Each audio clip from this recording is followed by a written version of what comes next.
Bismillahirrahmanirrahim. Assalamualaikum warahmatullahi wabarakatuh. Waalaikumsalam warahmatullahi wabarakatuh.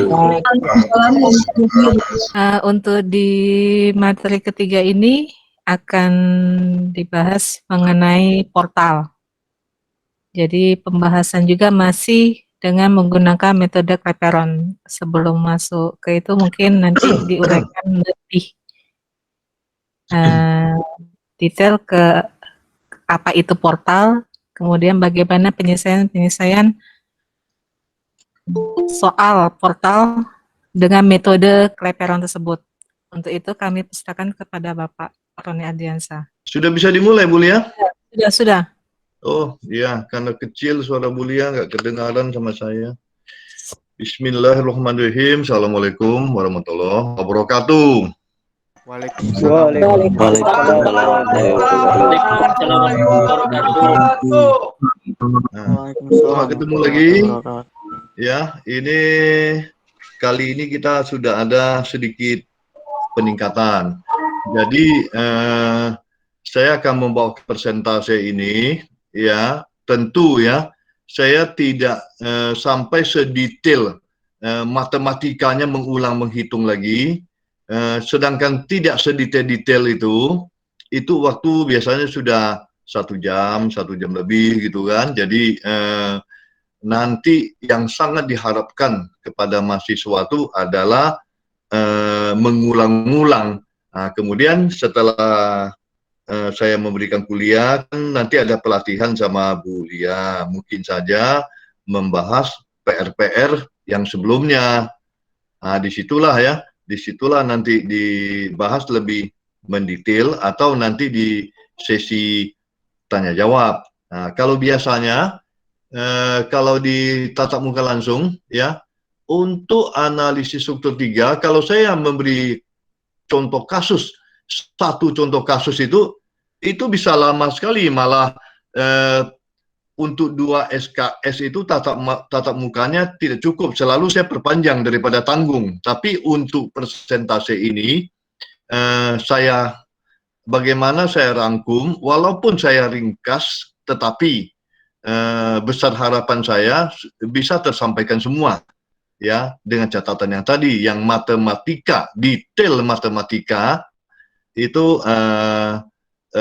agar dipahami. Ya, nanti ada yang tidak paham mungkin setelah ya presentasi ini, setelah kuliah ada session tanya jawab. Nah, kali ini sudah masuk, saya akan coba memberikan portal, karena pada umumnya ya yang namanya struktur gedung dalam aplikasinya adalah portal.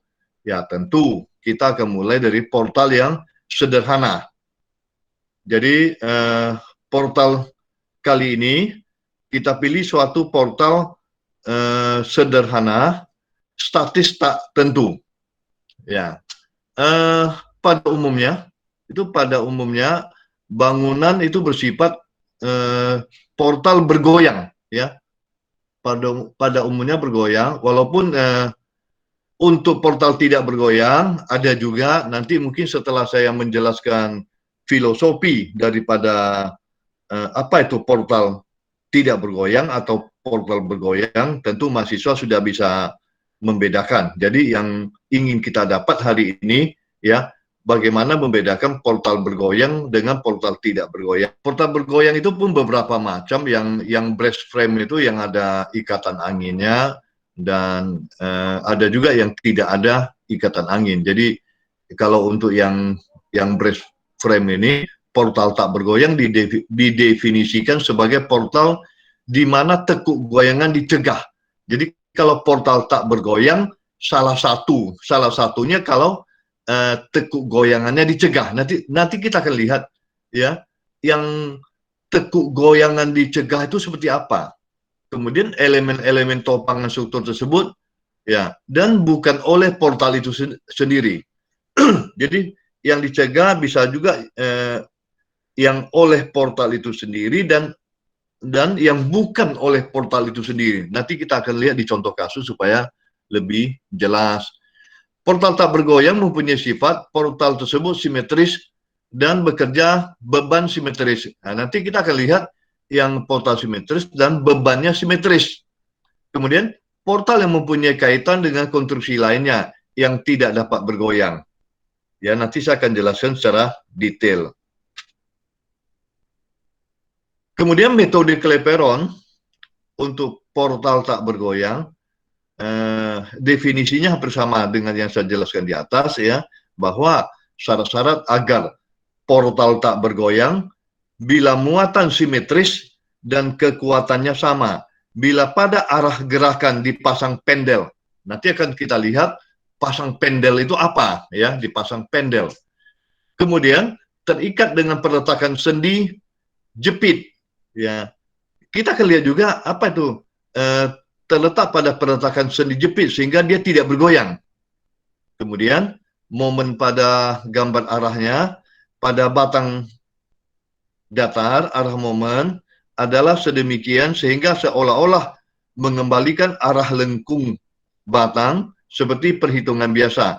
Pada batang-batang tegak, arah momen seolah-olah saling kejar-mengejar, yaitu antara M atas tiang, momen di atas tiang, dengan momen di bawah tiang.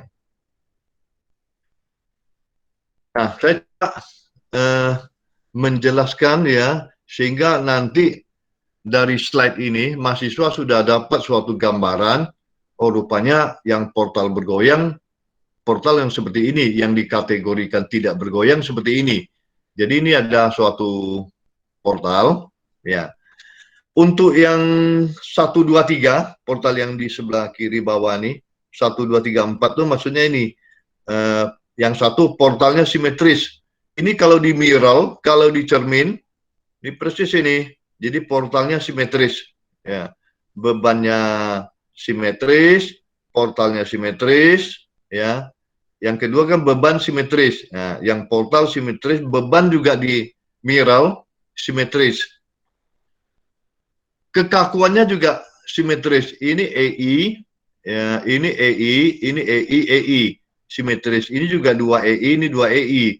Kalau simetris, kalau ini EI, di sini 2 EI, itu tidak simetris. Tapi kalau sama-sama 2 EI atau sama-sama 3 EI, simetris. Begitu juga yang batang 1A ini, EI. Batang 4D, EI juga simetris. Tapi kalau batang atau kolom 4D adalah 2 EI, tentu tidak simetris.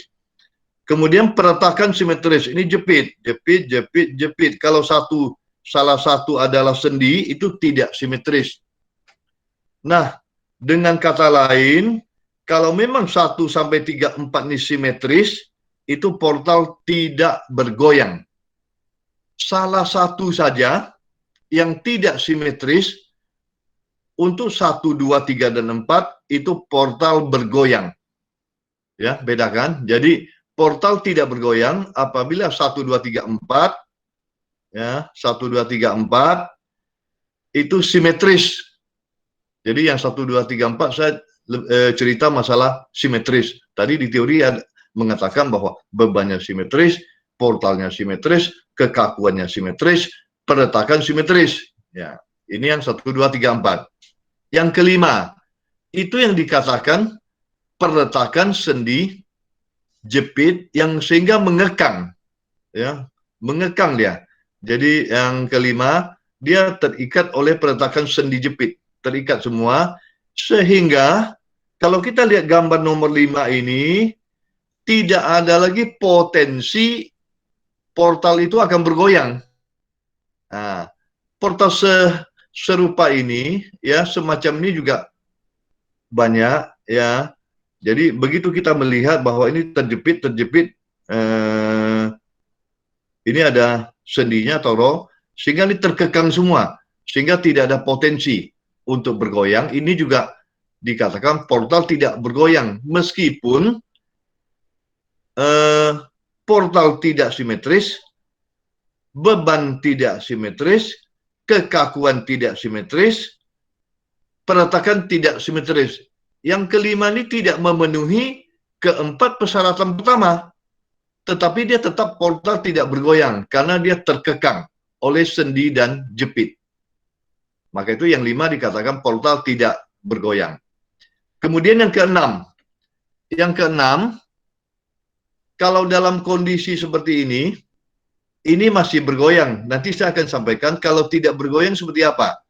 Ya, nampak di gambar nomor 6, yang paling atas ini bukan dari portal, ini dipasang pendel. Katakan pendel. Dipasang pendel itu artinya dipegang pada titik kumpul ini, dipegang. Kemudian di titik kumpul yang di bawahnya dipegang. Yang titik kumpul satu lagi yang dekat peletakan ini kalau dipegang dia tidak bergoyang. Ya. Bila dipegang ditambah pendel lagi satu di sini, maka portal tidak bergoyang. Jadi ketika nanti menganalisa portal bergoyang, itu apalagi metode cross nanti ya, diasumsikan dipasang pendel semua, dihitung, itu asumsi pertama portal tidak bergoyang, kemudian pendel dibuka. Katakanlah di sini pendel 1, ya, pendel 1 dibuka, portal akan bergoyang. Ya, akan bergoyang. Meskipun yang 2 pendel lagi dipasang. Kemudian kalau pendel 1 dipasang, pendel 2 dibuka, portal juga bergoyang. Atau pendel 1 dan 2 dipasang, pendel ketiga dibuka, itu juga bergoyang. Kalau terpasang tiga-tiganya, maka portal tidak bergoyang. Itu yang gambar 6. Jadi dia terkekang oleh pendel, dipegang oleh pendel. Nah, itulah ya suatu gambaran filosofi. Jadi buat kita, begitu kita melihat ya sebagai seorang engineer teknik sipil, kita melihat gambar-gambar portal yang ada, ya secara serta-merta kita sudah mengetahui bahwa portal ini bergoyang atau tidak. Nah, jadi untuk hari ini saya akan masuk ke contoh soal portal sederhana. Saya ambil lagi salah satu contoh soal portal sederhana. Ini di sebelah kiri, nampak ini gambar portalnya. Ini juga dari buku, ya, buku ITB, diktat ITB kemarin itu, ya, kita ambil. Nah, ketika kita ingin memulai perhitungan dengan metode Clapeyron, saya akan berulang-ulang terus ini. Jadi setiap kuliah, ya, saya akan berulang-ulang lagi supaya mana tahu kemarin kalau ada yang tidak mengikuti kuliah, ya bisa juga lah ya ikuti karena saya selalu mengulang-ulang. Yang pertama, portal seperti ini, ya, tentu belum ada momen yang saya beri tanda merah itu atau reaksi peletakan yang HA dan VA yang merah ini belum ada, dia cuma portal. Yang diminta adalah hitunglah dan gambarkanlah bidang gaya dalam, shear force diagram, bending moment diagram, dan normal force diagram. Langkah awal adalah kita menentukan jumlah titik ekstrim yang akan dihitung. Jadi sebelum jumlah titik ekstrim yang mau dihitung, kita tentukan titik ekstrim yang mana. A, titik ekstrim, ya, atau titik kumpul atau peretakan. B juga demikian, ya. Dan ujung overstack, ya, kita udah pernah kuliah overhang itu ya, ya. Oh, itu di teknologi struktur ya. Saya katakan overstack, walaupun banyak orang mengatakan cantilever ya, overstack. Ya, saya beri nama B aksen, ya, B aksen di ujung overstack ini. Kemudian di C, itulah titik-titik ekstrim. Kemudian kita menentukan nilai momen pada titik ekstrim yang akan dihitung, ya, momen pada titik ekstrim yang akan dihitung karena cara Clapeyron adalah menghitung besarnya momen pada titik-titik ekstrim, ya. Jadi kita tentukan, di sini kita pasang permisalan momen untuk menentukan, boleh sejalan dengan permisalan momennya. Di sini ada MB B aksen, yang ini momennya. Kemudian MB arah A, kita katakan MBA. Kemudian MB arah C, kita katakan MBC. MC arah B, MCB. kalau kita hitung momen pada titik ekstrim yang akan dihitung, 1, 2, 1 MBA, 2 MBB action, 3 MBC, 4 MCB.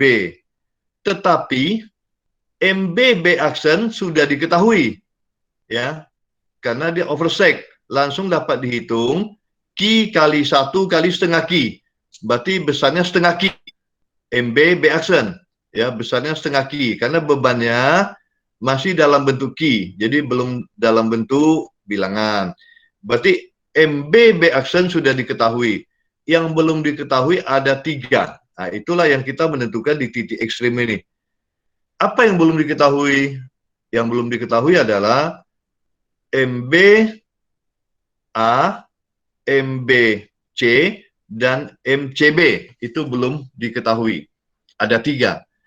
Kalau ada 3 yang belum diketahui, tentu kita butuh 3 persamaan. Nanti kita akan lihat 3 persamaan itu apa saja. Ya, sebelum itu kita memasang, ya, permisalan momen. Ya. Memasang permisalan momen. Jadi ini yang kedua, nanti kita tentukan, yaitu tentukan persamaan putaran sudut yang 3 tadi. Karena ada 3 bilangan yang akan kita hitung, maka kita butuh 3 persamaan. Kemudian kita memasang permisalan momen. Untuk sekali ini berbeda dengan yang balok. Kalau balok di atas beberapa pertakan, di titik kumpul ada 2 momen. Sedangkan di portal ini ada 3. Kalau masih ada batang ke atas, berarti ada 4 permisalan momen. Nah, kita lihat di titik B. Ada 3 permisalan momen. Pertama, permisalan momen yang mau kita pasang di BB action. Ini BB action. BB action ini, kalau dibuka jadi ini, sebelah kanan, coba lihat. Kalau dibuka, sehingga arah momen yang bekerja, itu berlawanan arah jarum jam, sehingga MBB action kita pasang searah jarum jam. Ya, sekali lagi, arah beban Q ini Q kali 1 meter panjangnya, jaraknya setengah Q, arahnya kalau ke titik B, dia akan berputar berlawanan arah jarum jam.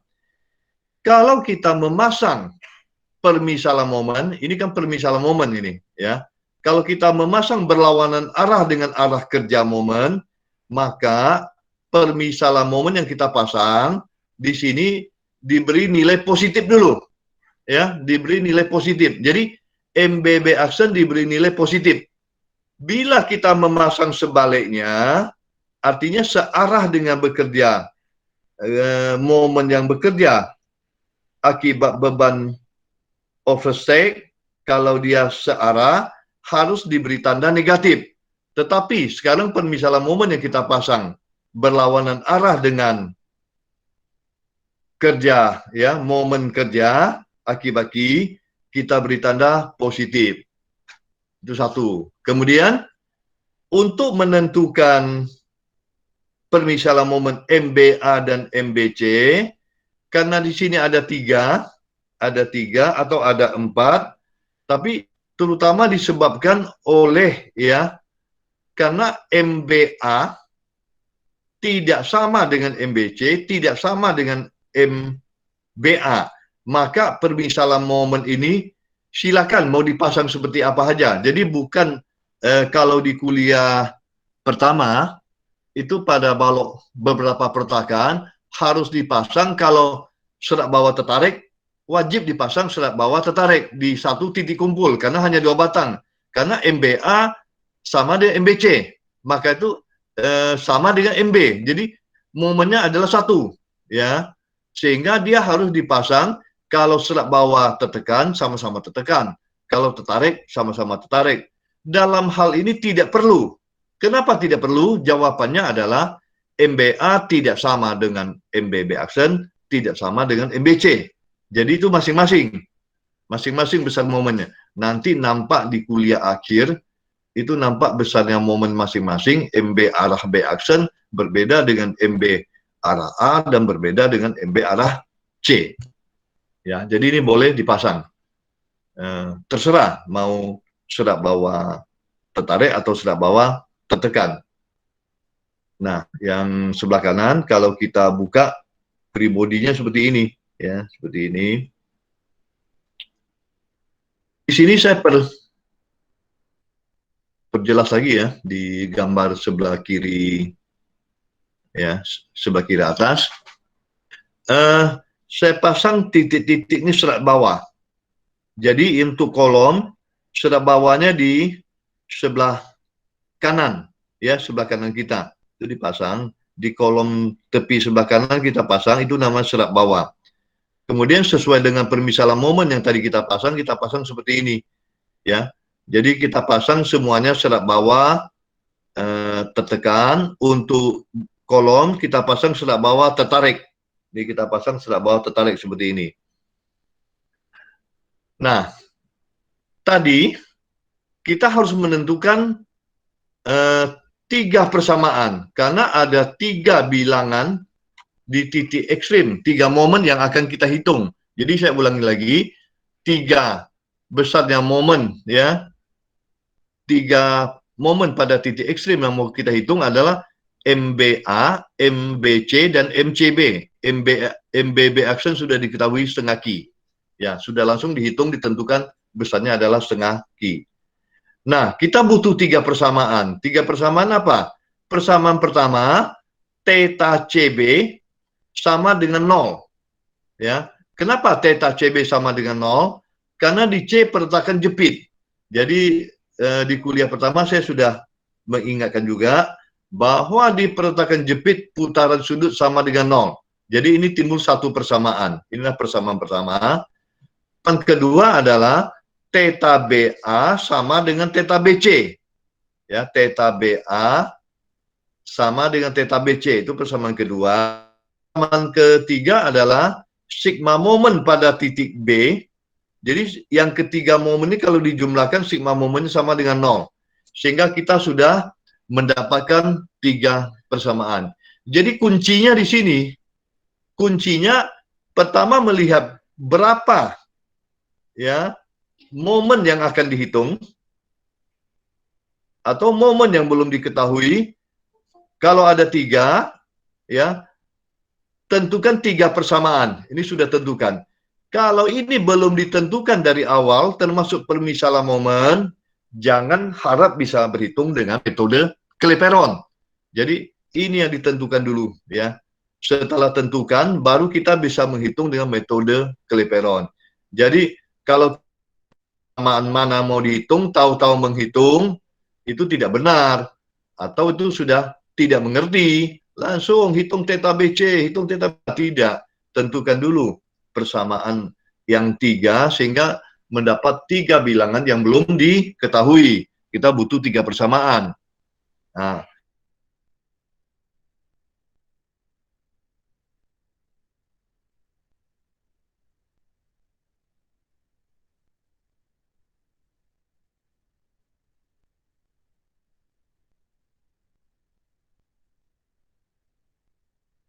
bilangan yang belum diketahui, momen-momen pada titik ekstrim yang belum diketahui, kita akan coba menghitung dengan Excel. Tapi tetap bisa kita selesaikan dengan metode Clapeyron.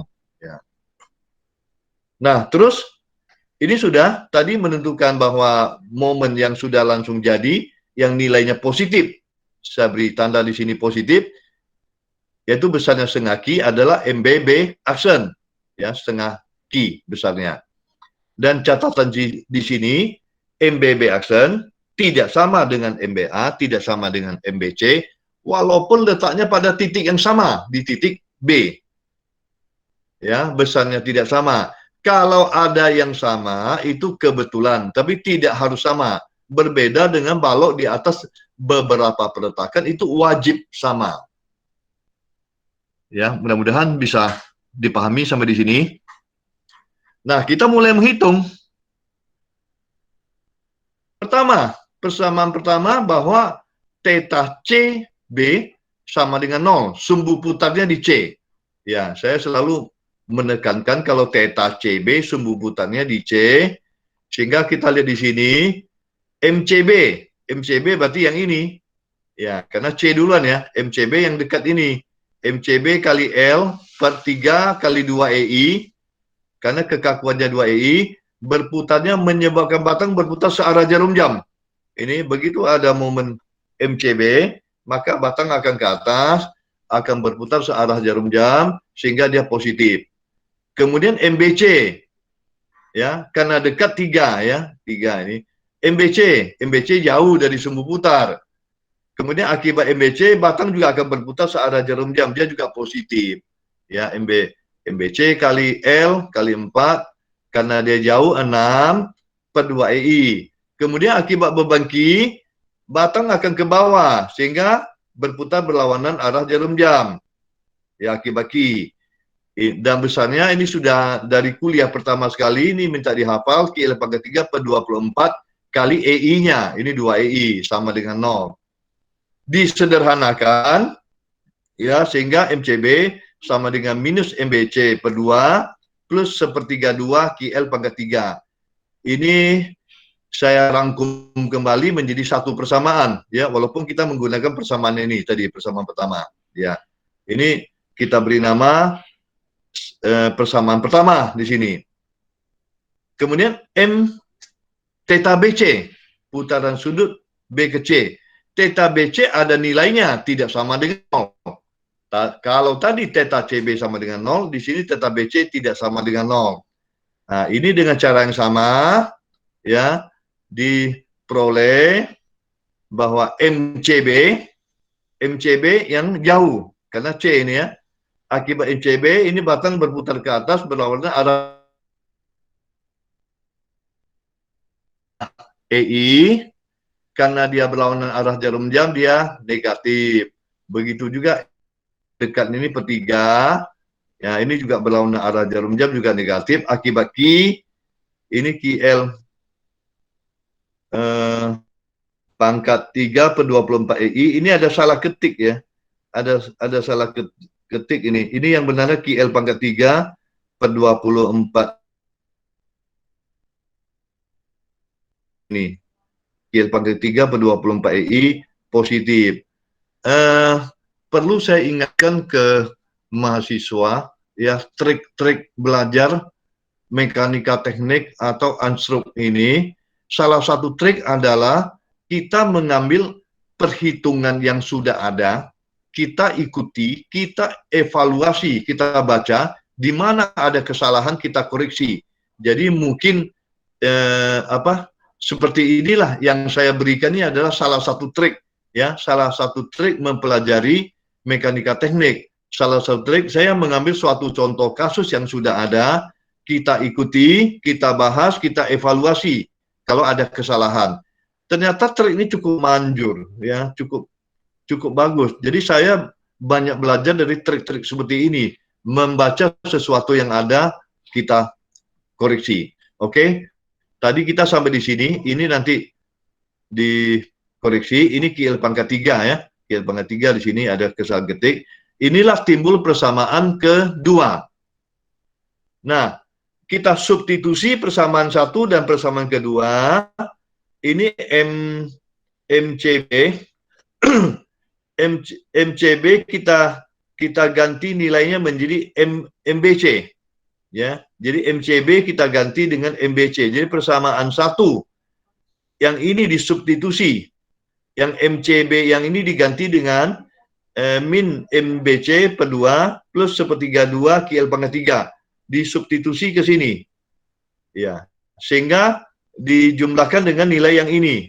Inilah substitusi persamaan 1 dan 2, didapatlah, ya, bahwa theta BC sama dengan minus MBC per 2 EI plus QL. Oh, ini nilai L-nya langsung dia masukkan. Jadi ini tidak salah ya. Tidak salah. Nilai L pangkat 3, 4 pangkat 3 langsung dia masukkan 64 Q. Ini kalau ini belum dia ganti nilai L-nya, ini sudah dia ganti, sehingga MBC sama dengan theta BC sama dengan minus MBC per 2I plus 64 Q per 96 EI. Jadi ini ada theta BC. Kenapa kita hitung theta BC? Karena kita ingin menghitung persamaan kedua bahwa theta BC sama dengan theta BA. Nah, tentu kita hitung lagi ini panduan yang tadi yang kita susun dari awal. Kita hitung theta BA. Theta B ke A bebannya cuma satu permisalan momen, yaitu minus MBA kali 4 per 3 EI karena dekat. Kemudian kenapa dia minus? Menyebabkan batang berputar berlawanan arah jarum jam, sumbu putarnya tetap di B. Ini berlawanan, maka itu minus 4 per 3 MBA per EI. Kita sudah dapat nilai MBA dan MBC. Nah, kemudian kita menghitung bila MBA sama dengan MBC. Ya, kita hitung seperti ini. Ini MBA sama dengan MBC. Didapatlah ya, ini saya ringkas saja, didapatlah persamaan ketiga dengan nilai MBA sama dengan MBC, yaitu minus 4 per 3 MBA sama dengan minus MBC per 2 plus 64 Q per 96. Inilah persamaan ketiga.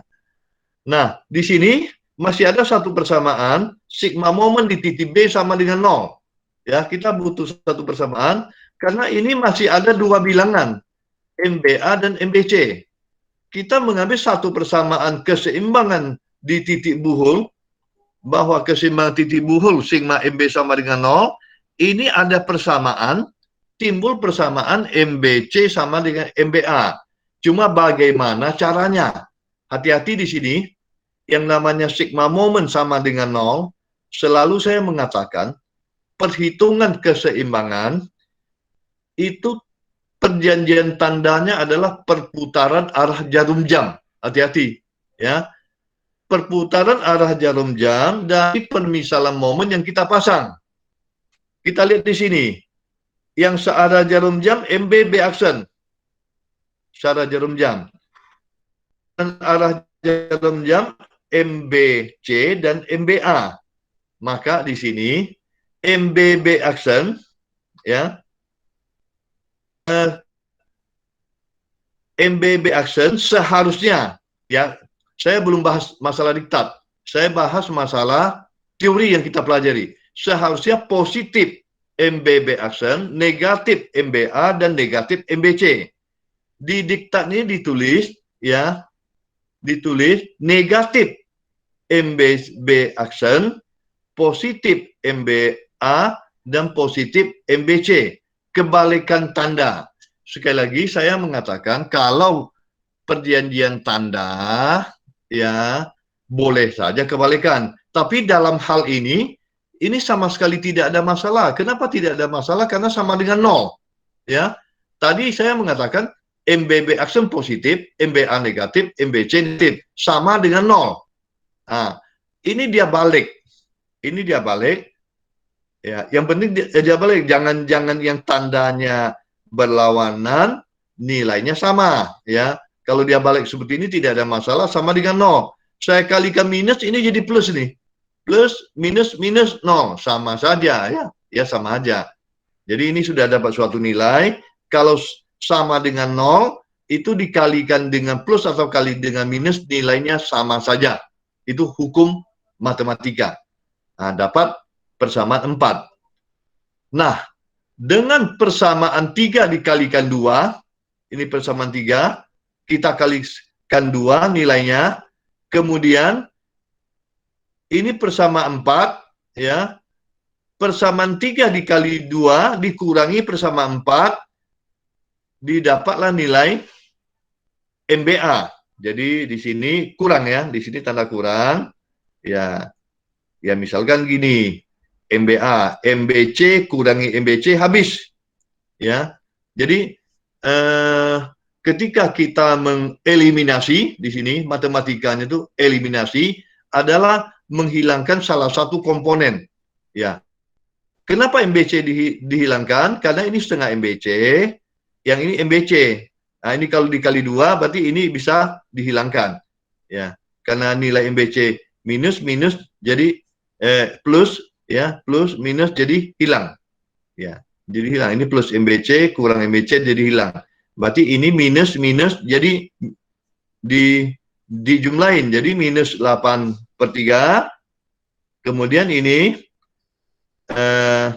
MBA 3/3 menjadi 11/3. Nah, dengan cara yang sama, ini juga dikurangi, sehingga didapatlah nilai MBA adalah minus 5/22 Ki.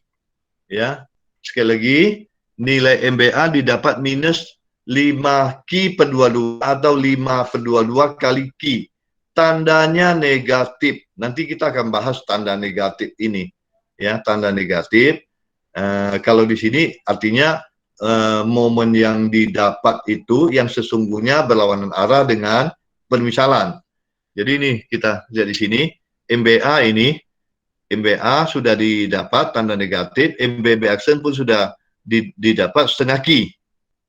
Ya, ini sudah didapat minus 5/22 Ki. Tinggal MBC dan MCB yang akan kita hitung lagi. Nah, MBA sudah kita dapat tadi minus 5/22 Ki dengan sigma moment. Ya, kita masih memakai persamaan yang sama, sigma moment di titik B sama dengan 0 karena ini ada komponen MBA sehingga kita dapat MBC ini. MBC plus MBA minus Ki sama dengan 0. Berarti MBA diketahui, kita dapat menghitung MBC. MBC besarnya 16/22 Ki. Ya, kan nilainya positif, itu arahnya sudah sesuai dengan permisalan. Jadi MBC sudah didapat besarnya 16/22 Ki. Kemudian MCB, ini dari persamaan 1, ya, persamaan 1, kita ketika putaran sudut theta CB sama dengan 0, ini persamaannya didapat, diambil dari sini, saya tunjukkan. Di persamaan pertama, ini dia, ya, sebelah kanan atas, ini dia, kita ambil di sini persamaannya, ini dia. Nah, maka itu kita hitung sehingga karena MBC sudah diketahui, masukkan nilai MBC sama dengan 16/22 Ki di sini, didapatlah nilai MCB. Besarnya MCB 36/22 Ki. Maka semua momen yang 3 tadi yang akan kita hitung sudah dapat semua, ya. Ini ada koreksi 72/44, 36/22. Di sini tertulis 34/22, tapi kita ikuti aja, tapi kita koreksi aja, ya. Koreksi nilainya belum saya rubah, ya. Berarti ini saya jadikan PR pertama, mahasiswa merubah, walaupun tidak tertulis, ya. PR pertama, mahasiswa merubah nilai 34 jadi 36 di sini. Kalau ini sudah benar, ya, MBC 16/22, ya, yang ini kita koreksi, harusnya 36/22. Nah, sekarang kita menghitung reaksi peretakan. Ya, ini ke Anstruk 1. Sigma moment di titik C yang ini kita buka, nilainya ini 36 harusnya tadi. Sigma moment di titik C sama dengan 0, kita dapatkan nilai VB2. Ya, dan saya tidak jelaskan lagi. Ini di kuliah pertama saya sudah uraikan, mendapatkan nilai VB2. Jadi VB2 didapat ini 158/88 Ki. Arahnya ke atas. Kemudian yang ini yang sedikit ini BB action dengan sigma vertikal sama dengan 0. Berarti Ki ini, Ki kali L akan sama dengan VB1. Maka VB1 adalah Ki kali L sama dengan Ki. Ya, sama dengan Ki. Atau sama dengan 88/88 kalau mau disamakan penyebutnya supaya gampang nanti ketika analisis. Ini atau sama dengan Ki. Ya, karena ini Ki kali jaraknya 1. Didapatlah VB1. Nah, kemudian karena VB1 dan VB2 sudah dapat, kalau dijumlahkan jadi VB. Besarnya VA sama dengan VB atau sama dengan VB1 plus VB2 sama dengan 246 per 88 Ki. Ini besarnya PA, arahnya ke atas. Ya, kemudian dengan sigma momen ke B atau dengan sigma vertikal kita peroleh VC. VC diperoleh 194 Ki per 88. Nah, yang belum kita hitung adalah HA. Ya, besarnya HA. HA dengan sigma momen ke A sama dengan 0, HA kali jarak negatif berlawanan arah jarum jam. Kemudian momen jangan dilihat serat bawah. Sekali lagi saya jelaskan, ini perputaran arah jarum jam karena dia positif, dia searah jarum jam positif, maka didapat HA 5 per 88 Ki. HA dapat. Yang belum dapat apa? HC. Untuk keseluruhan konstruksi, ya, kita hitung sigma horizontal sama dengan 0, maka didapat HC sama dengan HA, arahnya berlawanan 5 Ki per 88. Sehingga didapat semua reaksi peretakan dan sudah didapat momen-momen pada titik ekstrim. Tinggal kita menggambarkan. Nah, ini menggambarkan. Saya lihat lebih jelas ke sebelah sini. Gambar yang sebelah sini, ya, sebelah kanan. Ini gambar bidang momennya. Titik-titik ekstrim yang kita dapat.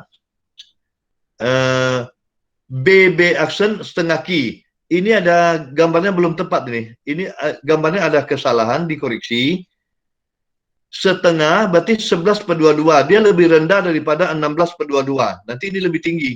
Ya, yang MBC 16 per 22. Jadi kita tentukan titiknya. MBC 16 per 22. Yang MBB action itu adalah 11 per 22 atau setengah Ki. Kenapa dia lengkung? Karena bebannya beban Ki berbentuk kurva. Yang ujung oversec adalah 0.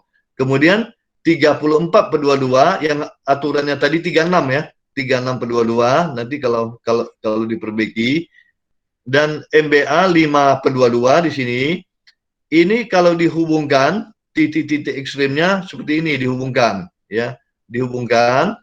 Yang tadi permisalan momen tadi ini kita balik ya. Ketika menghitung permisalan momen yang MBA serat bawah tertarik, sekarang kita pasang serat bawah tertekan. Kenapa kita balik? Karena nilainya negatif tadi. Nilai hasil hitungan negatif kita balik.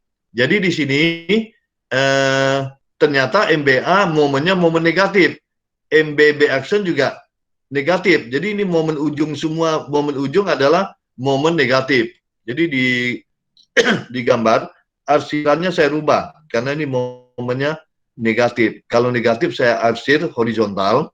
Kalau di buku ini mungkin dia tidak membedakan arsir horizontal dengan vertikal ya. Ya, tapi dia arsir vertikal, jelas saya rubah menjadi horizontal. Kemudian ini ada kurva, sama dengan contoh yang kemarin. Ini tingginya kurva ini adalah akibat simple beam beban terbagi rata. Beban terbagi ratanya adalah puncaknya adalah Ki kuadrat per 8, yaitu 2 Ki. Jadi 2 Ki asalnya dari Ki kuadrat per 8. Ini tingginya. Sehingga tinggi momen di tengah-tengah bentang adalah ini dia. Ya, yang di atas ini. Ini yang blank ini kosong. Ya, blank ini kosong. Inilah menggambarkan bidang momen dengan cara simple ya, dengan cara cepat. Kemudian kita dari sini ya. Saya coba gambarkan dengan bidang momen dengan seperti yang sudah didapat. Jadi mahasiswa sudah mendapatkan kuliah di Anstruk 1 digambar seperti ini. Ya, di yang sebelah kanan. Nah, ini yang sebelah kiri. Jadi nampak di sini ya. Yang benarnya jadi bidang momen tadi, bidang momen saya koreksi. Yang ini yang pertemuan di titik B yang atas ini ada kekeliruan, saya perbaiki. Yang benarnya seperti ini. Ini terjadi 16 per 22, ini 11 per 22. Selisihnya 5 per 22. 5 per 22-nya di sini. Ya, 5 per 22 di sini. Jadi selisih yang ini adalah besarnya momen MBA 5 per 22. Jadi menggambarkan bidang momen di teknik sipil ini ternyata sangat menarik sekali. Jadi kita bisa langsung koreksi. Ini benar atau salah. Ketika ini ketemu kita katakan salah. di sini mesti ada selisih sebesar 5/22. Di mana 5/22 adalah momen MBA, besarnya pada titik B. Ya, besar pada titik B.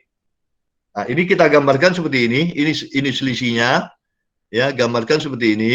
Yang blank ini tidak ada lagi. Yang tadi di sini yang blank. Ya, ini yang blank. Kemudian kalau di sini tingginya adalah Y di tengah-tengah bentang, ini juga Y. Tinggi ini harus sama. Ya, tinggi ini harus sama-sama Y. Kemudian titik potongnya, kalau yang semula di sini jarak sekian X meter dari titik B, ini juga harus X meter dari titik B. Ini saya sengaja tarik garis, saya beri nama X meter. Ya, ini harus ketemu sama. Begitu juga yang ini garis ini, titik nolnya harus ketemu. Jadi menggambarkan dengan cara yang berbeda, tapi titik nolnya harus benar. Nah, yang terakhir, PR ya, PR yang pertama saya minta tentukan jarak titik potong X yang ini. Ini berapa jaraknya? Ya, baik di sini, ya di gambar yang pertama maupun gambar kedua, ini harus sama, titik X-nya berapa. Kemudian tentukan besar momen di tengah-tengah bentang, Y. Momen di tengah-tengah bentang ini belum tentu momen maksimum. Ya, belum tentu momen maksimum. Kalau dalam konteks seperti ini, saya katakan bukan momen maksimum, karena terjadi perbedaan besarnya momen ujung. Kecuali momen ujungnya sama, mungkin dia bisa sama. Jadi ini bukan momen maksimum. Dan yang ketiga, tentukan momen maksimumnya. Tentukan momen maksimum, berapa karena momen maksimum ini di sini, dan letaknya di mana, di X sama dengan berapa. Yang jelas dia tidak di tengah bentang. Kemudian pertanyaan keempat, ya tadi reaksi pertakan sudah dapat, HA, ya, VA, HC, VC yang belum kita hitung, nanti VC itu akan sama dengan VA. Ya, cuma arahnya berlawanan. Jadi dihitung dulu VC, sudah dapat semua, baru tentukan shear force diagram dan normal force diagram. Itulah PR-nya. Jadi saya kira kuliah hari ini, materi yang saya berikan, presentasi saya sudah cukup. Kita bisa langsung masuk ke session yang kedua. Namun sebelumnya saya kembalikan waktu dan tempat ya ke Bu Lia. Ya Bu Lia, silakan. Baik, itu tadi ulasan mengenai portal sederhana untuk yang tidak bergoyang ya Pak ya. Tadi itu saya lihat. Dan penyelesaian menggunakan metode Creperon. Mungkin dari tadi yang sudah diuraikan, kira-kira ada yang ingin didiskusikan atau ingin bertanya lebih detail, kami persilakan untuk sisa waktu yang ada. Ya, silakan Aisyah. Ya, kalau saya tadi yang pertama yang Bapak jelaskan untuk pendel. Betul. Iya, kalau satu pendel dibuka dan yang lain terpasang, jadi akan bergoyang. Iya, betul. Betul. Kalau semuanya terpasang, jadi tidak bergoyang. Iya, betul. Iya. Itu yang minta dijelaskan ya, Aisyah. Enggak, itu yang salah Yang satu didapat, yang didapat kuliah tadi ya. Oh iya. Jadi saya tambahkan sedikit Aisyah, bahwa nanti kita ketemunya di portal bergoyang. Ketemunya di portal tak bergoyang, kita belum cerita masalah pendel ya, catatannya. Jadi masalah pendel tadi nanti akan ketemu ketika kita membahas portal bergoyang gitu. Jadi sampai ke UTS ini kita masih membahas portal tak bergoyang. Jadi kalau kita membahas portal tak bergoyang, berarti kita belum ketemu dengan pendel. Ya, itu catatannya. Ada lagi, Aisyah? Belum ada, Pak. Mungkin saya sampai di sini aja. Ya, jadi harapan saya apa yang diberikan itu bisa dipahami dengan baik ya. Dan selanjutnya diteruskan aja dengan Bu Lia lagi. Sampai ketemu lagi. Assalamualaikum. Waalaikumsalam. Pak. Waalaikumsalam.